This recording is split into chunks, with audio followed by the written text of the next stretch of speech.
नमस्कार दोस्तों। जैसा कि आप लोगों ने देखा है कि मोरक्को से 60,000 नागरिक जो हैं वो स्पेन की सीमा में एंट्री कर चुके हैं और ये एक तरीके से बहुत बड़ा एक तरीके से इलीगल माइग्रेंट्स का ये बहुत ज़्यादा एंट्री है किसी भी देश में। वो भी जब ये आजकल इतने ज़्यादा सर्विलांस है, सिक्योरिटी रहती है और इतने ज़्यादा पेपर वर्क्स रहते हैं, उसके बाद भी इस तरीके से एंट्री कर गए हैं। तो ये कैसे हुआ है, इस पर आज हम बात करेंगे। देखिए, मोरक्को जो है और स्पेन है, ये बहुत ही अगल-बगल के देश हैं।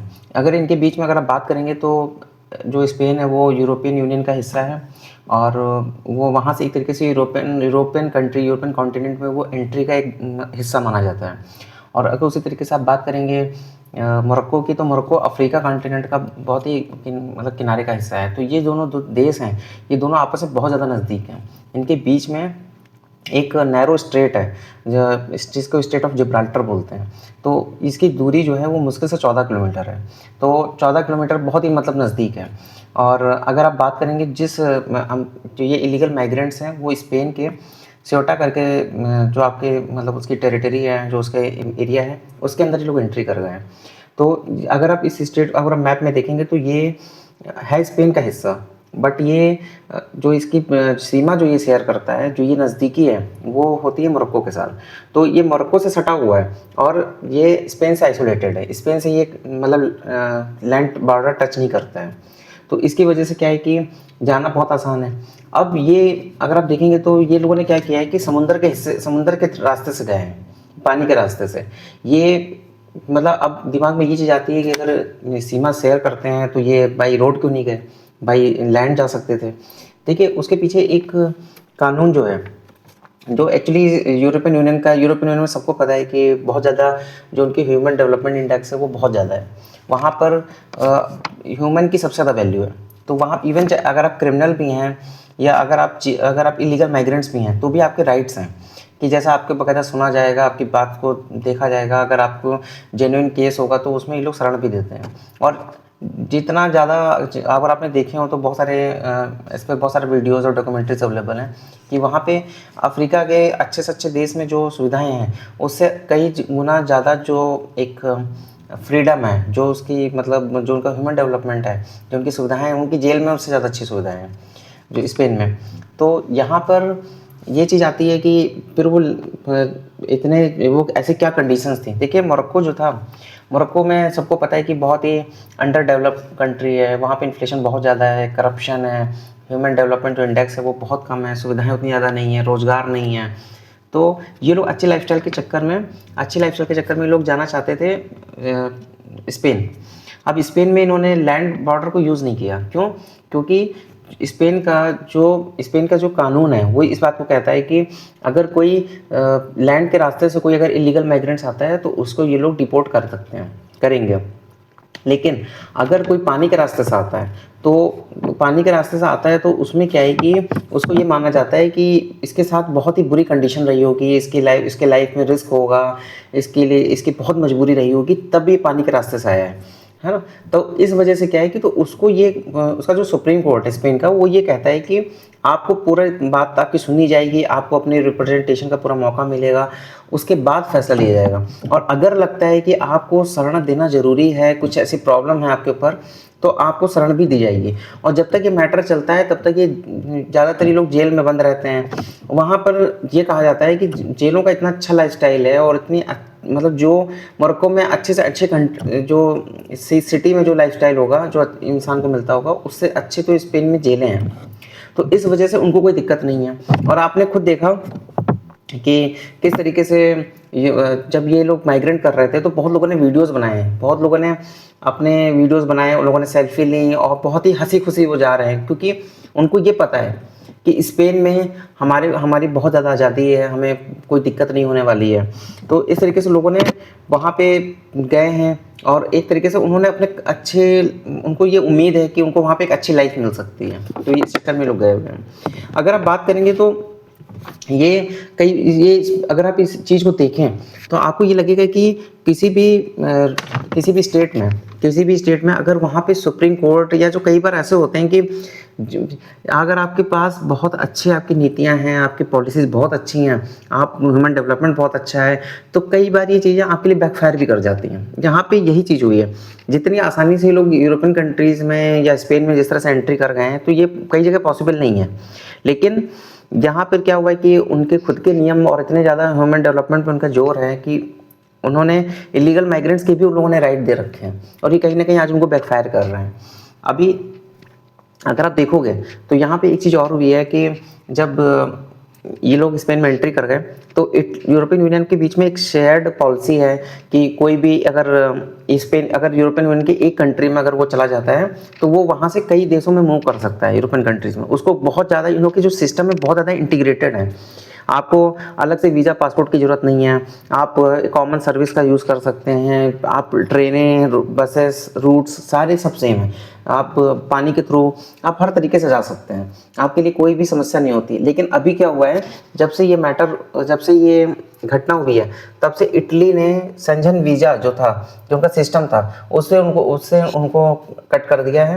अब ताकि क्योंकि सब देशों को ये चीज़ सता रही है कि कहीं परेशानी कर सकती है, कि हो सकता है क्योंकि अब ये लीगल माइग्रेंट जब ये स्पेन में जाएंगे तो स्पेन भी अगर कुछ कार्रवाई करने की कोशिश करता है तो ये लोग वहाँ से बाकी यूरोपियन कंट्रीज़ में जा सकते हैं। तो ये जो समस्या है इलीगल माइग्रेंट्स की बाकी देशों में भी आ सकती है। तो इस वजह से इटली ने इसको ऑलरेडी बंद कर दिया है, संजन वीज़ा पे रोक लगा दी है। और अगर आप इसका एक और भी एंगल आप देखें तो अमेरिका ने इस वीडियो को बहुत सर्कुलेट हो रहा है। अमेरिका में एलन मस्क ने इस वीडियो को बहुत सर्कुलेट किया है, और मार्को रूबियो और बाकी जो हैं ट्रंप, देखिए सब अपने अपनी तरीके से अपनी चीज़ को रखना चाह रहे हैं। उसमें ट्रंप का ये कहना है कि देखो अगर ट्रंप अपनी पीठ थपथपा रहे हैं कि अगर हमने मैक्सिको की तरफ अगर काम ना किया होता, मैक्सिको में जो बॉर्डर लगाया उसने बहुत सुरक्षित किया। अब वो चीज़ वो कह रहा है कि देखिए हमने इस दिन के लिए लगाया था, क्योंकि जैसी कंडीशन स्पेन के साथ हुई है ऐसी कंडीशन अमेरिका के साथ भी हो सकती थी। अमेरिका में भी जो मैक्सिको से बहुत लोग जो हैं वो इलीगल तरीके से आते हैं, तो इसके लिए वो अपनी पीठ थपथपा रहे हैं कि देखो मैंने अच्छा काम कर दिया, नहीं तो ये भी आपके यहाँ भी हो सकता था। इसी तरीके से अगर आप देखें तो इसराइल ने उनको बधाई दी है। इसराइल ने मोरक्को के लोगों को बधाई दी है कि उनको तो फ्रीडम एक तरीके से उनको की तरीके से किया गया है कि आपको आज़ादी मिल गई। तो ऐसा क्यों हो रहा है? आपको एक दिमाग में आएगा कि आखिर अमेरिका और इजराइल के साथ ऐसा क्या था कि ये लोग मोरक्को के साथ क्यों खड़े हैं। देखिए अगर आप देखें तो जब अब्राहम अकॉर्ड का जो हिस्सा जो मुस्लिम कंट्रीज और इसराइल के बीच में है अब्राहम अकॉर्ड, तो उसमें क्या होता है कि जो मुस्लिम कंट्रीज हैं वो उसमें ये कहा गया है कि आप इसराइल को मान्यता दीजिए। तो इसमें क्या हुआ था कि मोरक्को ने इसराइल को मान्यता दे रखी थी। तो जब उसने मान्यता दे रखी थी तो इस वजह से इसराइल को बहुत ज़्यादा, इसराइल का भी एक बहुत सॉफ्ट कॉर्नर है मोरक्को के लिए, और उसी तरीके से अमेरिका का भी सॉफ्ट कॉर्नर है। तो अमेरिका और इसराइल इस मामले में दोनों मोरक्को के लिए पोलाइट हैं। लेकिन अगर आप बात करेंगे स्पेन की, तो स्पेन ऐसा यूरोपियन कंट्री था जब अमेरिका ने उससे बेस मांगा था कि आप मतलब हमें ईरान पे हमला करना है तो हमें रिफ्यूलिंग के लिए अपने जो एयर स्पेस है उसको हमें प्रोवाइड कर दीजिए, हमें उसको यूज़ करने दीजिए। लेकिन स्पेन ने उसको डायरेक्टली मना कर दिया था कि हम अपना एयर स्पेस किसी भी हमले के लिए नहीं देंगे। तो ये एक झगड़े की जड़ थी। दूसरा झगड़े की जड़ इस बात की थी कि जब इसराइल ने गाजा के ऊपर जब पूरी तरीके से वो हमला कर रहा था, जब वो गाजा को वाइप आउट कर रहा था, तो उस समय यूरोपियन कंट्रीज़ में कोई भी देश नहीं बोला। लेकिन स्पेन ही एक ऐसा देश था जिसने ओपनली ये चीज़ कंडेम करी कि इसराइल जो कर रहा है वो सही नहीं कर रहा है। तो इसराइल को, तो ये दोनों चीज़ों घटनाएं जो हुई हैं उसके बाद से इसराइल की आंखों में हमेशा से स्पेन जो था वो मतलब खरक रहा था। और इसराइल ने इस चीज़ को इस तरीके से लिया है कि देखिए हमारे यहाँ जब हमले हुए तब और हमने जब उसके अगेंस्ट में, जब उसके रिटेलिएशन में हमने जब हमले करे तब आपने उसको कंडेम किया। अब आपके यहाँ इलीगल माइग्रेंट्स आ रहे हैं तो अब आप बताइए क्या करेंगे। तो आपकी जो समस्या है वो आपको मुबारक हो, ये एक तरीके से उन्होंने इस चीज़ को दिया है। अगर आप बात करेंगे यहाँ पे सब इसके वीडियो सर्कुलेट हो रहे हैं, अलग अलग ओपिनियन है। अगर आप मोरक्को के मतलब सब स्पेन के लिए भी बहुत लोग फील कर रहे हैं कि मतलब किसी भी देश में इस तरीके से इलीगल माइग्रेंट्स आ जाते हैं तो कितना ख़राब चीज़ है।